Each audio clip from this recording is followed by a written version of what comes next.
बाबा बालक नाथ जी हिंदू धर्म के एक पूजनीय देवता हैं, जिन्हें भारत में विशेष रूप से उत्तर भारत, हिमाचल प्रदेश, पंजाब और दिल्ली में अत्यधिक श्रद्धा से पूजा जाता है। उनका पूजा स्थल दोष सिद्ध के नाम से जाना जाता है, जो हिमाचल प्रदेश के हमीरपुर जिले में स्थित है। ये माना जाता है कि बाबा जी चारों युगों में जन्मे थे, सतयुग, त्रेतायुग, द्वापर युग और कलयुग, और हर युग में उनका नाम अलग था। जैसे सतयुग में उन्हें अंधा के नाम से जाना जाता था, त्रेतायुग में काल के रूप में, द्वापर युग में महाकाल के नाम से। ये भी माना जाता है कि बाबा बालक भगवान शिव के पुत्र कार्तिकेय के अवतार हैं। इस वीडियो में हम बाबा बालक नाथ जी के जीवन का पूरा परिचय देंगे, तो वीडियो के अंत तक हमारे साथ रहेंगे। नमस्कार दोस्तों, आप देख रहे हैं इंद्रधनुष के रंग चैनल। आपकी भक्ति इस इंद्रधनुष के रंगों में रंग कर आपका जीवन भक्तिमय हो जाएगा। बाबा बालक नाथ जी ने अपने सभी अवतारों में भगवान शिव की अडिग भक्ति की और शिव की कृपा से उन्होंने गरीबों और असहायों की मदद की, उनके दुखों, परेशानियों और कष्टों को दूर किया। द्वापर युग की प्रसिद्ध कहानी। द्वापर युग से जुड़ी एक प्रसिद्ध कहानी है। कहा जाता है कि जब महाकाल भगवान शिव कैलाश पर्वत जा रहे थे, तो रास्ते में एक बुजुर्ग महिला से उनकी मुलाकात हुई। महिला ने बाबा जी से उनकी यात्रा के उद्देश्य के बारे में पूछा। जब महिला को यह पता चला कि बाबा जी भगवान शिव से मिलने जा रहे हैं, तो उसने उन्हें मानसरोवर नदी के किनारे तपस्या करने की सलाह दी और कहा कि वहां जाकर वे माता पार्वती से मार्ग पूछ सकते हैं, जो मानसरोवर में अक्सर आती थीं। बाबा जी ने उसी तरह किया और भगवान शिव से मिलने में सफल हुए। भगवान शिव बाबा जी को देखकर बहुत प्रसन्न हुए और उन्होंने बाबा जी को आशीर्वाद दिया कि वे कलयुग तक भक्तों के बीच एक सिद्ध प्रतीक के रूप में पूजे जाएंगे और उनकी छवि हमेशा बालक के रूप में बनी रहेगी। बाबा बालकनाथ जी के जन्म से जुड़ी सबसे प्रसिद्ध कहानी सिद्ध पुरुष के रूप में अमरनाथ की भगवान शिव की अमर कथा से जुड़ी हुई है। कहा जाता है कि भगवान शिव अपनी पत्नी देवी पार्वती को अमरनाथ की गुफा में अमर कथा सुना रहे थे और देवी पार्वती सो गईं। गुफा में एक बच्चा तोता था जो पूरी कथा सुन रहा था और हाँ की आवाजें कर रहा था। जब कथा समाप्त हुई तो भगवान शिव ने देखा कि देवी पार्वती सोई हुई थीं। उन्हें समझ में आया कि किसी और ने एक थस सुनी है। वे बहुत गुस्से में हो गए और उन्होंने अपने त्रिशूल को उस बच्चे तोते पर फेंक दिया। बच्चा तोता अपनी जान बचाने के लिए वहां से भागा और त्रिशूल ने उसे मार दिया। रास्ते में ऋषि व्यास की पत्नी उबासी ले रही थी। बच्चा तोता उसके मुंह से होते हुए उसके पेट में चला गया। त्रिशूल तब रुक गया क्योंकि किसी महिला को मारना अधर्म माना जाता है। जब भगवान शिव को यह सब पता चला तो वह वहां पहुंचे और अपनी समस्या ऋषि व्यास से बताई। ऋषि व्यास ने उनके वहां इंतजार करें और जैसे ही बच्चा तोता बाहर आएगा वे उसे मार सकते हैं। भगवान शिव वहां बहुत समय तक खड़े रहे, लेकिन बच्चा तोता बाहर नहीं आया। जैसे ही भगवान शिव वहां खड़े रहे, सारा ब्रह्मांड अस्त व्यस्त हो गया। तब सभी देवता ऋषि नारद के पास गए और उनसे भगवान शिव से प्रार्थना करने के लिए कहा, ताकि वे दुनिया को बचा सकें। फिर नारद भगवान शिव के पास पहुंचे और उनसे निवेदन किया कि वे बच्चों की तरह अपना गुस्सा छोड़ दें, क्योंकि वह तोता बच्चा पहले ही अमर कथा सुन चुका था, इसलिए वह अमर हो गया था और अब उसे कोई नहीं मार सकता था। ये सुनकर भगवान शिव ने बच्चे तोते से कहा कि वह बाहर आ जाए। बच्चे तोते ने भगवान शिव से आशीर्वाद मांगा और भगवान शिव ने उसे स्वीकार कर लिया। इसके बाद बच्चे तोते ने प्रार्थना की कि जैसे ही वह बाहर आएगा, उसी समय जो भी बच्चा पैदा होगा उसे सभी प्रकार का ज्ञान प्राप्त होगा और वह अमर हो जाएगा। भगवान शिव ने इसे स्वीकार किया और फिर एक दिव्य बालक ऋषि व्यास की पत्नी के मुंह से बाहर आया। वह भगवान शिव से प्रार्थना करता हुआ आशीर्वाद प्राप्त किया और बाद में उस दिव्य बालक को सुखदेव मुनि के नाम से जाना गया। तो उस समय जो बच्चे पैदा हुए थे उन्हें नवनाथ व 84 सिद्ध कहा गया।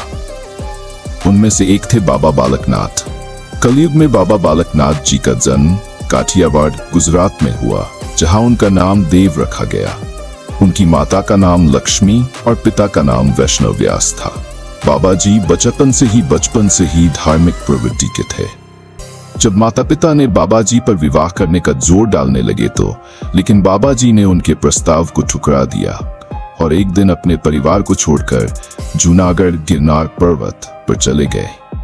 वहां उन्हें स्वामी दत्तात्रेय जी से मिलने का मौका मिला और बाबा जी ने वहां सिद्ध शिक्षा प्राप्त की, जिससे वे सिद्ध बने।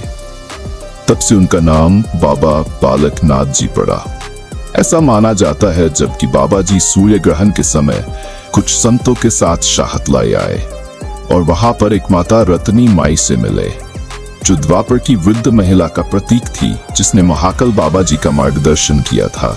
इस प्रकार बाबा जी को उस वृद्ध महिला द्वारा द्वापर युग में उनके लिए किए गए कार्यों की भरपाई करनी थी।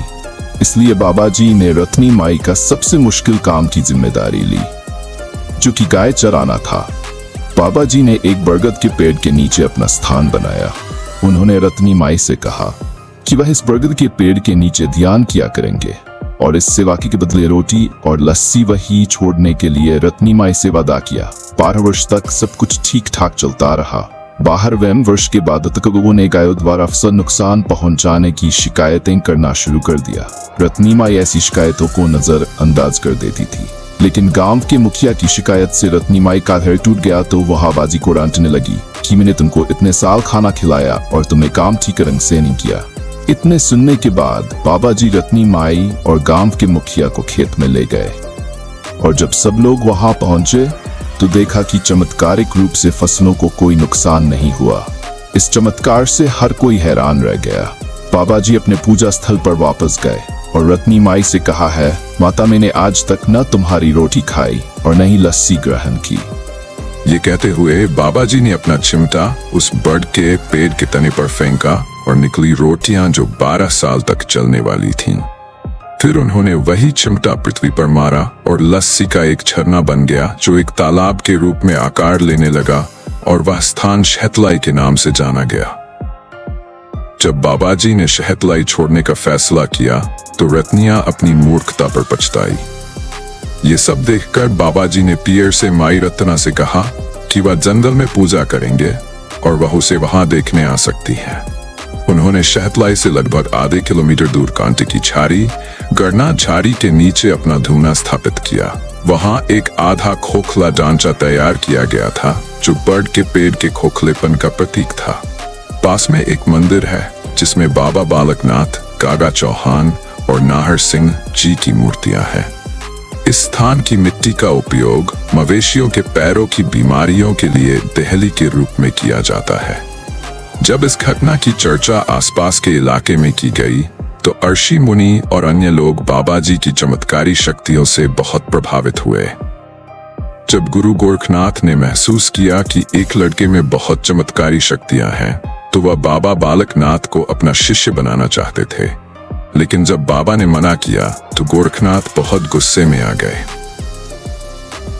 जब गोरखनाथ ने उन्हें जबरदस्ती अपना शिष्य बनाने की कोशिश की तो बाबा जी शहतलाई से उड़कर धौलगिरी पर्वत पर पहुंच गए, जहां बाबा जी की पवित्र और सुंदर गुफा आज स्थित है। जैसे ही कोई मंदिर के मुख्य द्वार से प्रवेश करता है, अखंड धूना सभी का ध्यान आकर्षित करता है। ये धूना बाबा बालकनाथ जी की अत्यधिक भक्ति का केंद्र है। धूने के पास बाबा जी की एक प्राचीन चिमटा है। बाबा जी की गुफा के सामने एक बहुत सुंदर गैलरी बनाई गई है, जहां से महिलाएं बाबा जी की सुंदर गुफा में स्थापित मूर्ति को देख सकती हैं। सेवक बाबा जी की गुफा में गुड़ के रोट का प्रसाद अर्पित करते हैं। कहा जाता है कि जब अलोपीपाक बाबा जी की गुफा में जलता था तो रात में उसका प्रकाश दूर दूर तक जाता था, इसलिए लोग बाबा जी को देव सिद्ध के नाम से भी जानते हैं। वर्तमान में महंत राजेंद्र गिरी जी महाराज सेवा कर रहे हैं। लोग मानते हैं कि जो भी भक्त अपने मन में इच्छा रखता है वह निश्चित रूप से पूरी हो जाती है। बाबा जी अपने भक्तों की इच्छाओं को पूरी करते हैं। यही कारण है कि देश विदेश से भक्त बाबा जी के मंदिर में अपनी श्रद्धा अर्पित करने आते हैं। दोस्तों, आज के वीडियो के लिए बस इतना ही। हम आशा करते हैं कि आपको ये वीडियो पसंद आया होगा। ऐसे और वीडियो देखने के लिए कृपया हमारे चैनल को सब्सक्राइब करें और वीडियो को लाइक करें।